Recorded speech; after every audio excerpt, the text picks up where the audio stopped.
જય હિન્દ વિદ્યાર્થી મિત્રો, આજનો ટોપિક આપણે સ્વાધ્યાય 7.2 અને 7.3 છે એની થિયરી જોવાનો છે, જેની અંદર શરૂઆતનો કોન્સેપ્ટ ક્રમચય કોને કહેવાય એ ક્લિયર કરીશું અને એના પછીનો કોન્સેપ્ટ ક્રમગુણિત કોને કહેવાય એ ક્લિયર કરીશું. ચલો તારે વધુ વાત ન કરતા આજનો ટોપિક સ્ટાર્ટ કરીએ.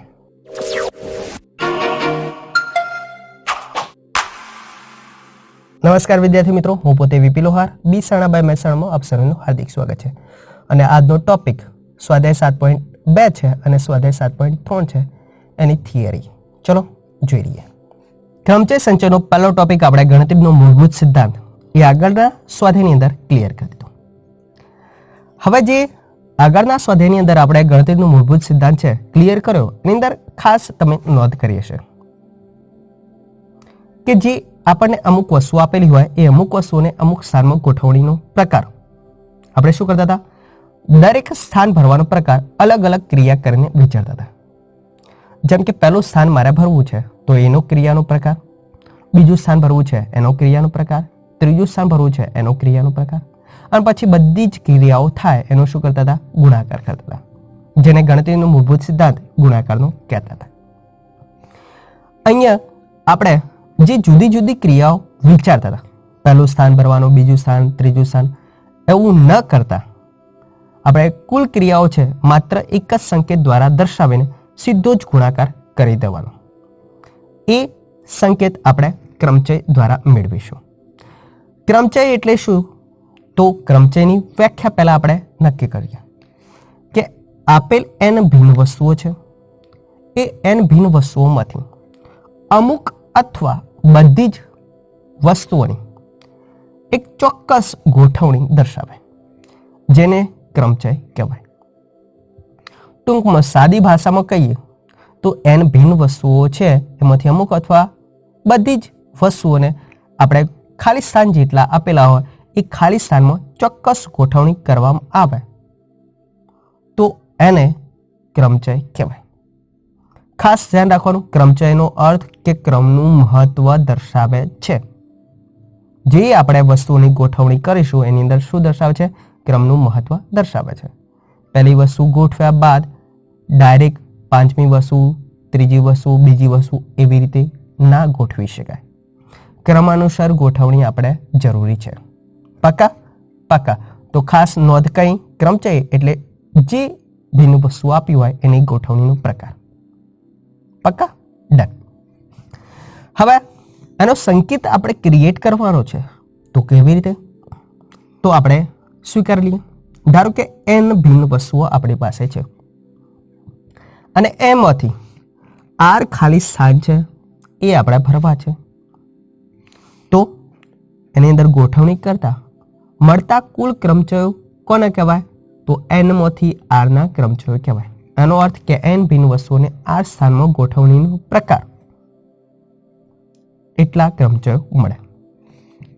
હવે એનો સંકેત જોઈ લો, હું બોલી દઉં તો સંકેત npr, n ભિન્ન વસ્તુઓમાંથી r સ્થાનમાં ગોઠવણીનો પ્રકાર. જ્યાં p છે એ p ક્રમચય છે, ક્રમચયનું ઇંગ્લિશ નામ પરમ્યુટેશન કહેવાય, એનો પહેલો લેટર એના પર દર્શાવાય. એટલે જ્યારે પણ સંકેત આપણે npr જેવો વપરાય, p વાળું વપરાય, ત્યારે સમજી લેવાનું કે ક્રમચયનો સંકેત છે. કમ્પ્લીટ. ચલો પાછો અર્થ સમજાવી દો. npr એનો અર્થ શું દર્શાવે? n ભિન્ન વસ્તુઓમાંથી r ખાલી સ્થાનમાં ગોઠવણીનો પ્રકાર. અથવા npr આ પ્રમાણે પણ દર્શાવી શકાય, આપણે એ સંકેત દર્શાવે છે. npr નો અર્થ n ભિન્ન વસ્તુઓમાંથી r ખાલી સ્થાનમાં ગોઠવણીનો પ્રકાર. અને p ઓફ nr વડે પણ દર્શાવી શકાય, જે વસ્તુ એ જ કહે છે. કમ્પ્લીટ. ઓકે, તો સંકેત ખાસ ધ્યાન રાખવા.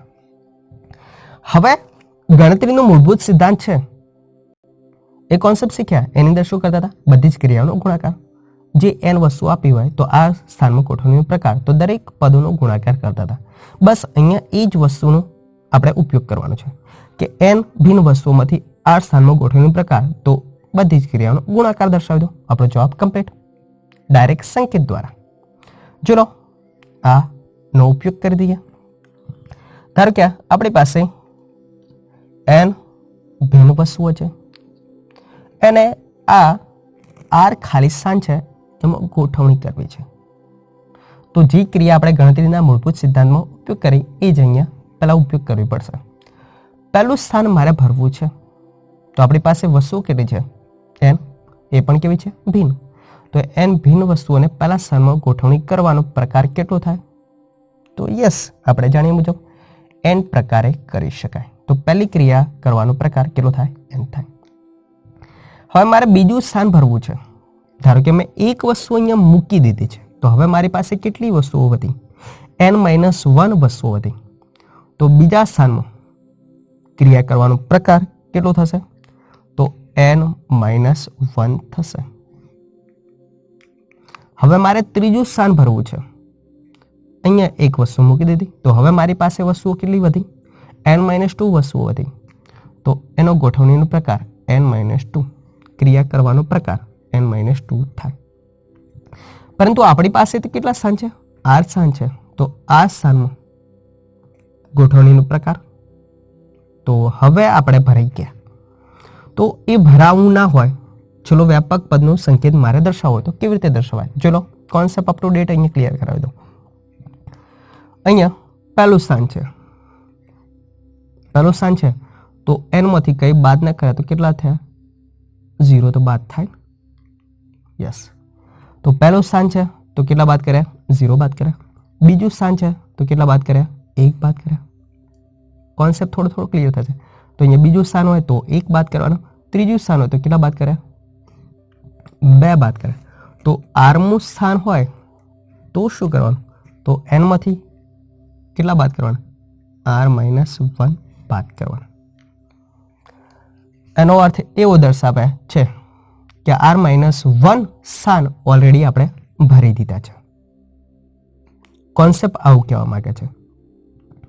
n-2 નો અર્થ એવો દર્શાવે કે 2 સ્થાન ઓલરેડી તમે ભરી દીધા છે આગળ. પાકા? ઓકે. તો 1 થી r ખાલી સ્થાન આપેલા છે, એમાં વસ્તુઓ કેવી રીતે ગોઠવાય? તો પહેલા સ્થાન n રીતે, બીજું સ્થાન n-1, ત્રીજું n-2 અપ ટુ rમું સ્થાન n-r-1 વડે ભરી શકાય. તો આથી npr દરેક ક્રિયાનો ડાયરેક્ટ ગુણાકાર કરી દો, આપણો જવાબ કમ્પ્લીટ. તો કે n-1 ઇન્ટુ n-2 ઇન્ટુ આગળના પદો n-r-1. પાકા? તો હવેથી તમારે શું કરવાનું? ડાયરેક્ટ સંકેતનો ઉપયોગ કરવાનો. n ભિન્ન વસ્તુઓમાંથી r સ્થાનમાં ગોઠવણીનો પ્રકાર n 1 ઓછા કરો n-2, n-3 up to n-r-1 થાય. પાકા? પાકા. ચલો નાના એક્ઝામ્પલ આપણે કોન્સેપ્ટ ક્લિયર કરવા માટે લઈ લીધા છે. ધારો કે 10p2 છે, એનો અર્થ કે 10p2 છે. તો શું કહેવાય? તો 10 ભિન્ન વસ્તુઓમાંથી 2 સ્થાનમાં ગોઠવણી પ્રકાર. ગોઠવણી પ્રકારમાં ખાસ નોંધ કઈ? કેટલા સ્થાન છે? 2. આ મહત્વનું રહેશે. 2 સ્થાનમાં ભરવાના છે, એનો અર્થ કે આપણે 2 સ્ટેપ ઘટવાના છે, 1 ઓછા કરીને. દરેક સ્ટેપ તમારે ઘટવાનું કેટલું? માત્ર 1. સમજી ગયા? ઓકે. તો 10p2 એનો અર્થ કે શરૂઆત પોતાનાથી જ કરવાનું 10, અને હવે 1 ઓછા કરી દો, કેટલા થાય? 9. તો 2 સ્ટેપ ઘટી ગયા. 10p2 એનો અર્થ કે 2 સ્થાનમાં ગોઠવણીનો પ્રકાર 10 અને 1 ઓછા કરો 9. 2 સ્થાનની ગોઠવણીનો પ્રકાર. જવાબ કેટલો થાય? 90 થાય. પાકા? ડન. 9p3 એનો અર્થ એવો દર્શાવે કે 9 વસ્તુઓને 3 સ્થાનમાં ગોઠવણીનો પ્રકાર. એટલે કેટલા સ્ટેપ ઘટવાના? માત્ર 3 સ્ટેપ ઘટવાના. 9, 8 એન્ડ 7. જવાબ તમે ગણશો એટલે 504 આવશે. 5p4 એનો અર્થ 4 સ્ટેપ આપણે ઘટવાના. પાકા? પહેલું સ્થાન 5, 5 - 1 એટલે કેટલા થશે? 4, પછી 3, પછી 2. 1 સ્ટેપ ઘટવાનું પોતાનાથી સ્ટાર્ટ કરીને. સમજી ગયા? ઓકે. તો 5p4 નો અર્થ શું દર્શાવે? કે 4 સ્થાન ઘટવાના છે. પહેલું સ્થાન પોતાનાથી સ્ટાર્ટ કરવાનું. ગુણાકાર કરશો 5 ચોકુ 20, 20 સારી 60, 60 દુના 120 આપણને મળશે. તો કોન્સેપ્ટ તમારા NPR છે એનો ક્લિયર થઈ ગયો.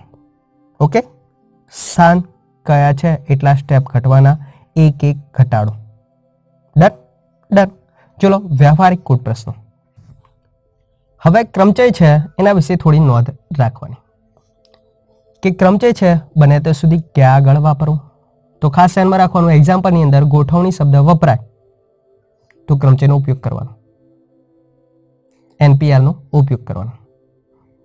બીજું, ક્રમચય છે એની અંદર ક્રમનું હંમેશા મહત્વ રહેશે, જે આપણે વ્યાખ્યાની અંદર સમજાવી દીધું. છતાં આપણે બોલી દઈએ, ધારો કે ABC છે અને ACB, તો આ બંને ગોઠવણી કેવી દર્શાવે છે? અલગ અલગ દર્શાવે છે. અહીંયા B બીજા નંબર છે તો અહીંયા B કયા નંબર છે? ત્રીજા સ્થાને છે. તો ક્રમચયની અંદર ક્રમનું મહત્વ હંમેશા રહેશે. હવે આપણો પ્રશ્ન શું થાય? મેઇન મુદ્દો હવે ધ્યાન રાખજો, પાછળ સંચયનો ટોપિક પણ જોવાનો છે. તમે ગમે તેટલો અભ્યાસ કરો, પરંતુ જ્યાં સુધી તમારો કોન્સેપ્ટ કે ક્રમચય ક્યાં આગળ ઉપયોગ કરવાનું, સંચય ક્યાં આગળ ઉપયોગ કરવાનું એ જ ક્લિયર નહીં હોય, તો ભલે તમે દાખલા 10 વાર ગણ્યા હોય તો તમને આવડશે નહીં. તો અગત્યનો ટોપિક પ્રશ્ન ખાસ ધ્યાન રાખવાનું કે ક્રમચય છે એની અંદર કેવા કેવા પ્રશ્નો હોઈ શકે. તો આપણને સંખ્યાઓ બનાવવાળા પ્રશ્નો કે, શબ્દો બનાવવાળા પ્રશ્નો કે, વ્યક્તિ કે વસ્તુની ગોઠવણી કે, અથવા કેટલા પ્રકારે ગોઠવણી કરી શકાય આવો શબ્દ વાપરે તો હંમેશા ક્રમચયના પ્રશ્નો છે એવું સમજવાનું, જેની અંદર ક્રમચયનો ટોપિક ઉપયોગ કરવાનો છે એવું સમજવાનું. પાકા? ખાસ ધ્યાન રાખવાનું. ફરીવાર રિપીટ કરી દઉં, સંખ્યાઓ બનાવવાનું ક્યાં, શબ્દો બનાવવાનું ક્યાં, વ્યક્તિ કે વસ્તુની ગોઠવણી કરવાનું ક્યાં, અથવા ગોઠવણી કેટલા પ્રકારે કરી શકાય આવો શબ્દ વપરાય તો હંમેશા ક્રમચયનો ઉપયોગ કરવાનો રહેશે. પાકા? પાકા. Topic up to date clear રાખજો. સંચયની અંદર પણ હું તમને હિન્ટ આપીશ કે સંચયમાં કેવા પ્રકારના એક્ઝામ્પલ પૂછાય. પાકા? જોઈ લઈએ તારા. હવે કોન્સેપ્ટ થોડો ક્લિયર કરી દઈએ ક્રમચય વિશેનો વ્યવહારુ એક્ઝામ્પલ માટે કે 6 ભિન્ન વસ્તુઓમાંથી 3 સ્થાનમાં ગોઠવણીનો પ્રકાર કેટલો થાય?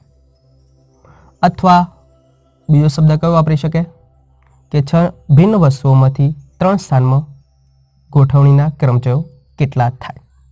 તો આપણે ડાયરેક્ટ કોન્સેપ્ટ અત્યારે હાલ શીખી ગયા છે, એનો ઉપયોગ કરી દેવાનો. 6 ભિન્ન વસ્તુઓમાંથી 3 સ્થાન, એનો અર્થ કે 6p3 કહેવાય.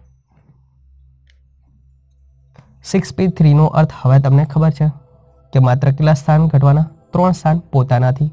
તો 6, 5 અને 4, 1, 2, 3 સ્થાન. 6 5 30, 3 ચોક 12, 120 પ્રકારે ગોઠવણી થઈ શકે, અથવા એના ક્રમચયની સંખ્યા 120 કહેવાય. પાકા? ડન. ખાસ ધ્યાન રાખવાનું કેટલા સ્ટેપ આપણે ઘટવાના છે તે પોતાનાથી. ડન. ધારો કે બીજો પ્રશ્ન આપણે અગાઉ ગણતરીના મૂળભૂત સિદ્ધાંતની અંદર લઈ લીધો હતો, જેની અંદર જુદી જુદી ક્રિયાઓ કરીને આપણે જવાબ આપ્યો હતો. અહીંયા સીધો જ જવાબ આપણે આપવાનો છે. કેવી રીતે? જોઈ લો. અહીંયા 1 થી 6 અંકો આપણને આપેલા છે. એનો ઉપયોગ કરીને 3 અંકની સંખ્યાઓ કેટલી બનાવી શકાય? પુનરાવર્તન કરવાનું છે નહીં. તો આપણી પાસે ટોટલ અંકો કેટલા છે? 6. કેટલા અંકની સંખ્યા બનાવવાની છે? 3. એનો અર્થ કે 6 ભિન્ન વસ્તુઓને 3 સ્થાનમાં ગોઠવણીનો પ્રકાર. એવું જ વિચારવાનું ને? યસ, એ જ વિચારવાનું છે. તો કુલ સંખ્યાઓ ડાયરેક્ટ જ લખવાનું. કુલ સંખ્યાઓ 6 ભિન્ન વસ્તુઓમાંથી 3 સ્થાનમાં ગોઠવણીનો પ્રકાર. 6 ભિન્ન વસ્તુઓમાંથી 3 સ્થાનમાં ગોઠવણીનો પ્રકાર. ડાયરેક્ટ આપણો જવાબ. કેટલા સ્થાન ઘટવાના? ચલો 3 પોતાનાથી. 6, 5, 4. પાકા? પહેલું સ્થાન 1 ઓછા કરો બીજું સ્થાન, 1 ઓછા કરો ત્રીજું સ્થાન. 6 5 30, 3 ચોક 12, 120 સંખ્યાઓ ટોટલ બને. પરફેક્ટ. તો ત્યાં આગળ આપણે શું કરતા હતા કે 100નું સ્થાન ભરવાનો પ્રકાર, પછી દશકનું સ્થાન ભરવાનો પ્રકાર, એકમનું સ્થાન ભરવાનો પ્રકાર, પછી બધી જ ક્રિયાઓનો ગુણાકાર કરીને જવાબ આપણે આપતા હતા કે આટલી સંખ્યાઓ બને. પણ અહીંયા ડાયરેક્ટ આપણે આટલી વસ્તુ આપી છે, આટલા સ્થાન ભરવાના છે, તો 6 માંથી 3 સ્થાન ભરવાનો પ્રકાર 6p3, એટલે કે 3 અંકોની સંખ્યા ટોટલ આપણને મળી જાય. ડન. કેવી રીતે ઉપયોગ કરવાનો ક્રમ છે એનો ક્લિયર થઈ ગયું હશે. બીજો વીપી લોહાર વાળો પ્રશ્ન પણ ત્યાં આગળ આપણે લીધો હતો. ત્યાં આગળ પી નો શબ્દ છે એવો ટોપિક લીધો હતો, શબ્દો બનાવવાનો. અહીંયા વીપી લોહાર. વીપી લોહારના ક્રમચયો કેટલા મળે? પ્રશ્ન આવો પૂછે. અથવા વીપી લોહાર છે એના મૂળાક્ષરોમાંથી 5 મૂળાક્ષરો વાળા કેટલા શબ્દો બનાવી શકાય? શબ્દો બનાવવાળા પ્રશ્નો પણ કોની અંદર હોય? ક્રમચયની અંદર હોય. તો આનો ડાયરેક્ટ તમે જવાબ આપી શકો. પહેલા તો ઓબ્ઝર્વેશન કરતો. વીપી લોહાર છે એમાં કુલ લેટરો કેટલા છે? તો 1 2 3 4 5 6 અને 7. કેટલા મૂળાક્ષરો વાળા શબ્દો બનાવવાના છે? 5 મૂળાક્ષરો વાળા શબ્દો બનાવવાના છે.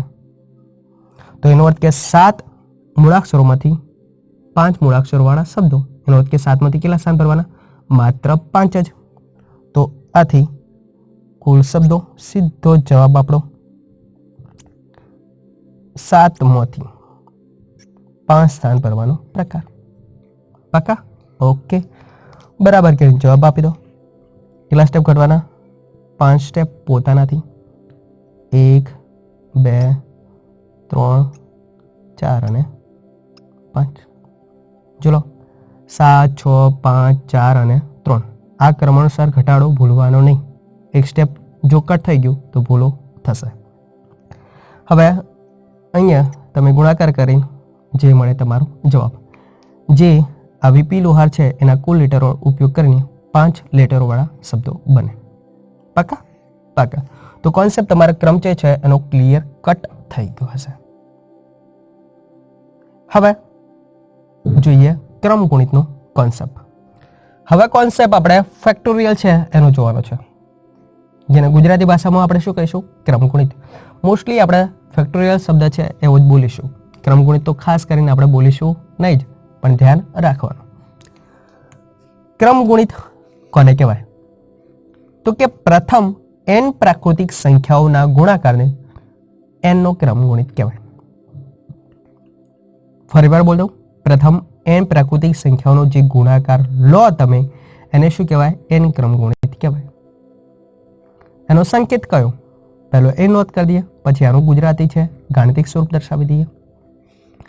તો સંકેત n ક્રમગુણિતનો n, અને ક્રમગુણિત છે ગુજરાતી છે એનો સંકેત, ફેક્ટોરિયલ છે એનો સંકેત ઉદ્ગાર વાક્યમાં જે આપણે દર્શાવતા હતા ને, બસ એ જ છે.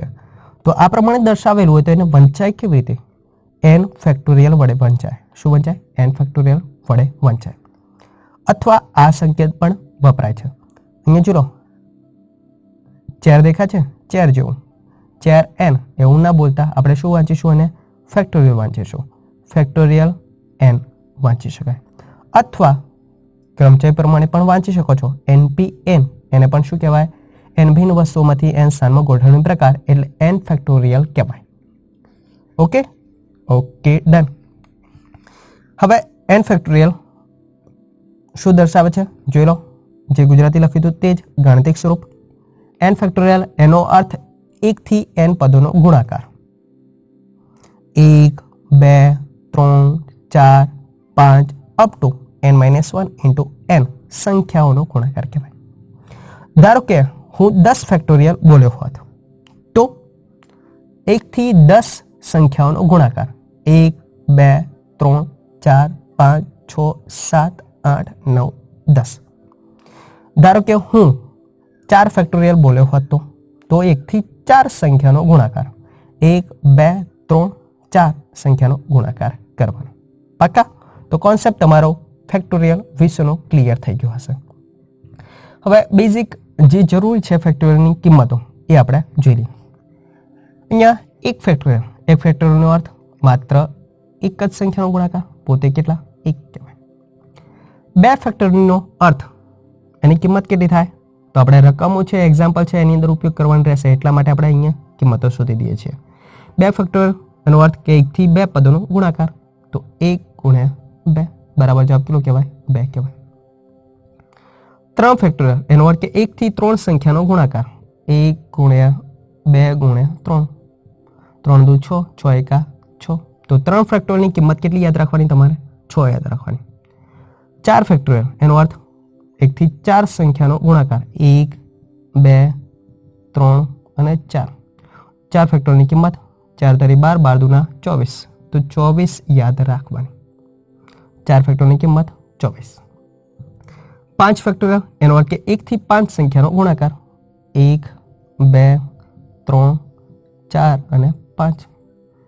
5 ચોક 20, 20 તારી 60, 60 દુના 120.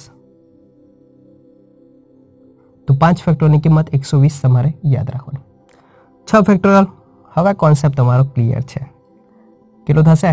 1 થી 6 સંખ્યાનો ગુણાકાર, 1, 2, 3, 4, 5 અને 6. 5 સંખ્યા સુધીનો ગુણાકાર 120, 12 6 72. ઓકે, તો 6 ફેક્ટોરિયલની કિંમત કેટલી થાય? 720 થાય. તો હવે તમારો કોન્સેપ્ટ ક્લિયર થઈ ગયો. ધારો કે 7 ફેક્ટોરિયલ, તો તમે શું કહેતા? 1 થી 7 સંખ્યાનો ગુણાકાર. 8 ફેક્ટોરિયલ, તો 1 થી 8 સંખ્યાનો ગુણાકાર. 9 ફેક્ટોરિયલ, તો 1 થી 9 સંખ્યાનો ગુણાકાર. દરેક કિંમતો તમારે 1 થી 10 ફેક્ટોરિયલની યાદ રાખવાની, જેથી તમે ગણતરીમાં ઝડપ રાખી શકો. પાકા? બીજી અહીંયા થોડી નોંધ કરાવી દઈએ કે જે ગુણાકાર આપણે 3 ફેક્ટોરિયલ 1, 2, 3 એ રીતે લખ્યો, એની રીતે આપણે આ પ્રમાણે પણ લખી શકાય. 3 ફેક્ટોરિયલ એનો અર્થ કે 3 થી 1 પદ સુધીનો ગુણાકાર. 4 ફેક્ટોરિયલ એનો અર્થ 4 ગુણ્યા 3 ગુણ્યા 2 ગુણ્યા 1 સુધીનો ગુણાકાર પણ કહી શકાય. તો ગુણાકાર જે સીધો આપણે 1 થી 4 લખતા હતા એની જગ્યાએ શું લખવાનું? 4, 3, 2, 1 એ પ્રમાણે લખવાનું. 5 ફેક્ટોરિયલ, તો આપણે કેવી રીતે લખવાનું? 5, 4, 3, 2, 1 રીતે પણ લખી શકાય.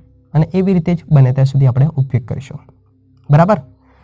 ઓકે, હવે નોંધ જે આપણે અહીંયા જોવાની છે બીજી તે 7 ફેક્ટોરિયલ, એટલે આપણને ખબર પડી ગઈ કે 1 થી 7 સંખ્યાનો ગુણાકાર.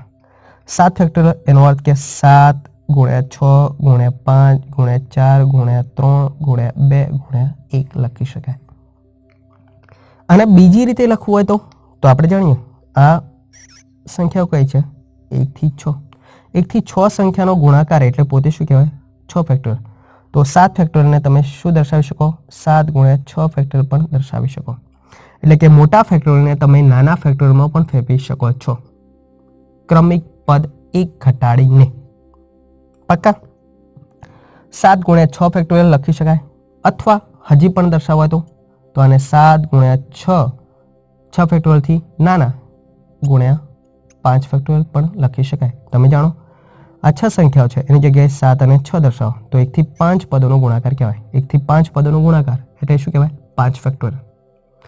તો મોટા ફેક્ટોરિયલ હોય અને નાના ફેક્ટોરિયલમાં ફેરવવા માટે 1 1નો ઘટાડો કરીને તમે ફેક્ટોરિયલમાં ફેરવી શકો છો. તો 7 ફેક્ટોરિયલને કેટલી રીતે દર્શાવી શકાય? તો 7 ગુણ્યા 6 ફેક્ટોરિયલ વડે દર્શાવી શકાય, અથવા આપણે જરૂરત એક્ઝામ્પલમાં 5 ફેક્ટોરિયલની છે તો 7 ફેક્ટોરિયલને 5 ફેક્ટોરિયલમાં કેવી રીતે ફેરવી શકાય? તો 7 ગુણ્યા 6 ગુણ્યા 5 ફેક્ટોરિયલ રીતે દર્શાવી શકાય. અથવા 7 ફેક્ટોરિયલ પરથી મારે 4 ફેક્ટોરિયલ લાવવા છે તો કેવી રીતે લખી શકાય? 7 ગુણ્યા 6 ગુણ્યા 5 ગુણ્યા 4 ફેક્ટોરિયલ આ પ્રમાણે દર્શાવી શકાય. પાક્કા? તો મોટા ફેક્ટોરિયલને નાના ફેક્ટોરિયલમાં ફેરવી શકાય. ચલો 8 ફેક્ટોરિયલ, તો 8 ફેક્ટોરિયલને કેવી રીતે દર્શાવી શકાય? તો 8 ગુણ્યા 7 ફેક્ટોરિયલ વડે દર્શાવી શકાય. અથવા એક ઓછા કરીને હજી પણ દર્શાવાય તો 8 ગુણ્યા 7 ગુણ્યા 6 ફેક્ટોરિયલ વડે પણ દર્શાવી શકાય. અથવા 8 ગુણ્યા 7 ગુણ્યા 6 ગુણ્યા 5 ફેક્ટોરિયલ વડે પણ દર્શાવી શકાય. જેવી આપણે જરૂરિયાત એક્ઝામ્પલની અંદર. તો મોટા ફેક્ટોરિયલને નાના ફેક્ટોરિયલમાં ફેરવી શકાય. કોન્સેપ્ટ આવો ક્લિયર કરતો. ચલો 9 ફેક્ટોરિયલ, 9 ફેક્ટોરિયલને લખવા તો 9 ગુણ્યા 8 ફેક્ટોરિયલ. હવે સાહેબ આવડી ગયું છે કે? અથવા 9 ગુણ્યા 8 ગુણ્યા 7 ફેક્ટોરિયલ. એક એક ઓછું કરીને ઘટાડીને તમે ફેક્ટોરિયલ વડે દર્શાવી શકો. ધારો કે 25 ફેક્ટોરિયલ છે તો એને દર્શાવવા તો કેટલી રીતે દર્શાવી શકાય? તો 25 ગુણ્યા 24 ફેક્ટોરિયલ વડે દર્શાવી શકાય.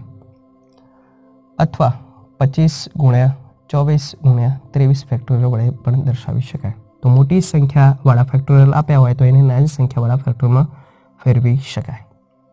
નોંધ આપણી કમ્પ્લીટ ક્લિયર કરી દેજો. હવે આગળ બીજી નોંધ જોઈ લઈએ. હવે અગત્યની નોંધ, 0 ફેક્ટોરિયલ બરાબર કેટલા કહેવાય? તો વ્યાખ્યા મુજબ તમારે ધ્યાનમાં રાખો, 0 ફેક્ટોરિયલ બરાબર 1 થાય. તમારા માટે એક પ્રશ્ન છે, કેમ અને કેવી રીતે? તમારે આનો જવાબ કમેન્ટ બોક્સની અંદર આપવાનો છે. 0 ફેક્ટોરિયલ બરાબર 1 કેવી રીતે આવે? તમારે જવાબ જોઈતો હોય તો તમે મારો કોન્ટેક્ટ કરી શકો છો. બરાબર? ઓકે. તો 0 ફેક્ટોરિયલ બરાબર 1 એની સાબિતી હું આપી શકું છું. તમારે શોધવાની છે કે 0 ફેક્ટોરિયલ બરાબર 1 કેવી રીતે આવે. પક્કા? પક્કા. બીજું, NP0 એનું મૂલ્ય કેટલું થાય? NP0 એનો અર્થ કે 0 સ્થાન ભરવાનો પ્રકાર. એક જ સ્થાન જ નથી તો ભરવાનો પ્રકાર, ગોઠવણી કરવાનો પ્રકાર કેટલો? તો કઈ ના થાય. એમ બોલીએ તો પણ પ્રકાર કેટલો થાય? 1 કહેવાય. તો આથી NP0 નું મૂલ્ય કેટલું યાદ રાખવાનું? 1 યાદ રાખવાનું. એન ભિન્ન વસ્તુઓમાંથી 0 સ્થાનમાં ગોઠવણીનો પ્રકાર કેટલો થાય? માત્ર 1 જ, જે આપણે બોલીએ છીએ તે. ડન? ડન. NPR છે, તો હવે NPR નું ફેક્ટોરિયલ સાથે સૂત્ર કયું? NPR છે એનું ફેક્ટોરિયલમાં સંબંધ દર્શાવતું સૂત્ર કયું? એ ખાસ તમારે ધ્યાન રાખવાનું છે. તો NPR નું સૂત્ર n ફેક્ટોરિયલ ભાગ્યા n માઇનસ r ફેક્ટોરિયલ. આ પ્રમાણે યાદ રાખવાનું છે. NPR નું સૂત્ર કયું? ફરીવાર બોલ દઉં, અંશ n ફેક્ટોરિયલ અને જે r સ્થાન હોય એને શું કરવાનું? n માંથી r બાદ કરી દો અને પછી ફેક્ટોરિયલ દર્શાવવાનું ભૂલવાનું નહીં. n factorial upon n minus r factorial એટલે કોનું સૂત્ર? NPR નું સૂત્ર કહેવાય. જો આ સૂત્રાત્મક થી પણ તમે મૂલ્ય શોધો તો આપણે જે સ્થાન મુજબ ગુણાકાર કરીને મેળવતા હતા બસ એ જ થશે. ચલો 6p2 છે તો આની સાથે સરખામણી કરી દો. આ n અને ધારો કે r છે તો જવાબ 6 factorial divide by 6 minus 2 factorial થાય. જવાબ આનો આપણને આવડે છે. 6 ફેક્ટોરિયલ એનો અર્થ શું દર્શાવે? 1 થી 6 સંખ્યાનો ગુણાકાર. જાણીએ છીએ આપણે? યસ. છેદની અંદર 0, 6 માઇનસ 2 કેટલા થાય? 4 ફેક્ટોરિયલ. એનો અર્થ કે 1 થી 4 સંખ્યાનો ગુણાકાર. અહીંયા તમે મૂલ્ય શોધીને ગુણોત્તર ડાયરેક્ટ લઈ લો તો પણ જવાબ આપણો મળી જશે. બીજી વસ્તુ અહીંયા શીખવાડી દઉં. હંમેશા ધ્યાન રાખવાનું, મોટો ફેક્ટોરિયલ હોય એને નાના ફેક્ટોરિયલમાં ફેરવી શકાય. તો બને ત્યાં સુધી આપણે પ્રોસેસ એવી કરવાની, બધા પદોનો ગુણાકાર કરીને પાછી ગુણોત્તર લો, કેલ્શિયમો ગણો તો પણ કંઈ વાંધો છે નહીં. પરંતુ હું જે શીખવાડું ખાસ ટ્રીક ધ્યાનમાં રાખો. આ 6 ફેક્ટોરિયલને તમે 6 ગુણ્યા 5 ગુણ્યા 4 ફેક્ટોરિયલ લખી શકો. યસ. અત્યારે હાલ જ આપણે નોંધ જોઈ લીધી આગળ. મોટા ફેક્ટોરિયલને હંમેશા નાના ફેક્ટોરિયલમાં ફેરવી શકાય. તો 6 ફેક્ટોરિયલને 4 ફેક્ટોરિયલમાં ફેરવી શકાય? યસ, ફેરવી શકાય. તો 6 ગુણ્યા 5 ગુણ્યા 4 ફેક્ટોરિયલ લખવાના. 4 ફેક્ટોરિયલ હતા એમના અહીં કેન્સલ કરી દો. 6 પંચા 30 તો આપણો જવાબ કેટલો થાય? 30 થાય. ઓકે. અને અહીંયા પણ આપણે ક્રમચયની ટોપિકના આધારે શું શીખ્યા હતા? 6p2 એનો અર્થ કે કેટલા સ્ટેપ ઘટવાના? 2. 6 ગુણ્યા 5 બરાબર જવાબ કેટલો થાય? 30. તો બંનેની રીતે જવાબ કેવો મળશે? હંમેશા સમાન મળશે. નોંધ અગત્યની, આ મોટા ફેક્ટોરિયલમાં હંમેશા નાના ફેક્ટોરિયલમાં ફેરવીને પછી કેન્સલ કરી દેવાના, જેથી વધુ પદોનો તમારે ગુણાકાર ના કરવો પડે અને ગુણોત્તર તમારો ખોટો પણ ના આવે. પાકા? ડન. બીજું, આ નોંધ થોડી જોઈ લઈએ. સત્ય છે કે અસત્ય? ઘણા બધા બાળકો છે એ કઈ ભૂલો કરે છે એ અહીંયા આપણે જોવાની છે. 3 ફેક્ટોરિયલ વત્તા 2 ફેક્ટોરિયલ કે બરાબર 5 ફેક્ટોરિયલ આવું ડાયરેક્ટ લખી દે છે તો એવું થાય કે ન થાય? જો લો અહીંયા દર્શાવી દે. 3 ફેક્ટોરિયલ છે એને કિંમત કેટલી છે? 6. 2 ફેક્ટોરિયલની કિંમત કેટલી છે? 2. LHS દર્શાવી દીધી. 3 ફેક્ટોરિયલની કિંમત 6, 2 ફેક્ટોરિયલની કિંમત 2 બરાબર જવાબ કેટલો થાય? 8. અને RHS તમે જાણો છો 5 ફેક્ટોરિયલ. 5 ફેક્ટોરિયલનું મૂલ્ય કેટલું થાય? 120. ઓબ્ઝર્વેશન કર દો 8 અને 120 સમાન છે તો LHS does not equal RHS થાય. એનો અર્થ એવો દર્શાવે કે હવે જો તમે વિચારતા હોય કે 3 ફેક્ટોરિયલ વત્તા 2 ફેક્ટોરિયલ તો બરાબર 5 ફેક્ટોરિયલ, તો એ કેવું છે? ખોટું છે. પાકા? ડન. તો ડાયરેક્ટ સરવાળો ફેક્ટોરિયલનો કરી શકાય નહીં, કહેવા એવું માંગુ છું. એવી જ રીતે બાદબાકી માટે જો લો 3 ફેક્ટોરિયલ માઇનસ 2 ફેક્ટોરિયલ બરાબર 1 ફેક્ટોરિયલ કહેવાય. તો આપણે LHS દર્શાવી દો. 3 ફેક્ટોરિયલ એટલે 6, 2 ફેક્ટોરિયલ એટલે 2. 6 માંથી 2 જાય કેટલા રહે? 4 રહે. RHS જોઈ લો કેટલી છે? 1 ફેક્ટોરિયલ. 1 ફેક્ટોરિયલનું મૂલ્ય કેટલું થાય? 1. ચેકઆઉટ કરો તો 4 અને 1 સમાન છે? નથી. તો આના પરથી કોન્સેપ્ટ તમારે ક્લિયર કયો કરવાનું કે ફેક્ટોરિયલની ડાયરેક્ટ બાદબાકી થઈ ના શકે. 3 ફેક્ટોરિયલ માઇનસ 2 ફેક્ટોરિયલ બરાબર 1 ફેક્ટોરિયલ ના લખાય. 10 ફેક્ટોરિયલ માઇનસ 4 ફેક્ટોરિયલ બરાબર 6 ફેક્ટોરિયલ ના જ લખાય. પાકા? ડન. એ જ રીતે હવે ગુણાકાર માટે ચલો 3 ફેક્ટોરિયલ ઇન્ટુ 2 ફેક્ટોરિયલ બરાબર 6 ફેક્ટોરિયલ લખાય. હવે તમે કહી દેશો ના લખાય. કેવી રીતે? તો આપણે દર્શાવી દઈએ. સત્ય છે આ રહ્યું? નથી કે ખોટું જ છે. આ પણ કેવું છે? ખોટું હતું. આ પણ કેવું છે? ખોટું છે. LHS જો લો 3 ફેક્ટોરિયલ એટલે 6, 2 ફેક્ટોરિયલ એટલે 2 બરાબર કેટલા થયા? 12.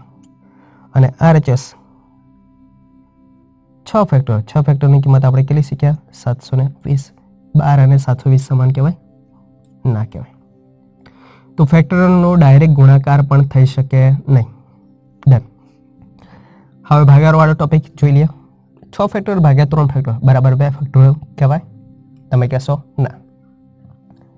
ચલો ના જ કહેવાય. ચેકઆઉટ કરી દઈએ. 6 ફેક્ટોરિયલ અને આ 3 ફેક્ટોરિયલ મોટા ફેક્ટોરિયલમાંથી નાના ફેક્ટોરિયલમાં હંમેશા બનાવવાના ગુણોત્તર આપેલો હોય ત્યારે. તો 6 માંથી 3 ફેરવી શકે? યસ. એક ઘટાડીને 6, 5, 4 અને 3 factorial divide by 3 factorial cancel કરી દો. 4 પંચા 20, 20 છંગ 120. તો 120 આપણો જવાબ થાય. જ્યારે 2 ફેક્ટોરિયલનો જવાબ તો કેટલો છે? 2. તો 2 અને 120 સમાન કહેવાય? નો કહેવાય. તો આનો કોન્સેપ્ટ શું દર્શાવે છે કે ફેક્ટોરિયલનો ડાયરેક્ટ ભાગાકાર પણ થઈ શકે નહીં. ડન. ડન. તો અહીંયા સ્વાધ્યાય 7.2 અને 7.3 છે એની થિયરીનો કોન્સેપ્ટ કેવો થાય? પૂરો થાય છે. મળીશું હવે નેક્સ્ટ વિડીયોની અંદર સોલ્યુશન સાથે. ત્યાં સુધી જોતા રહો મેથ્સણા. ચલો તારે આવજો.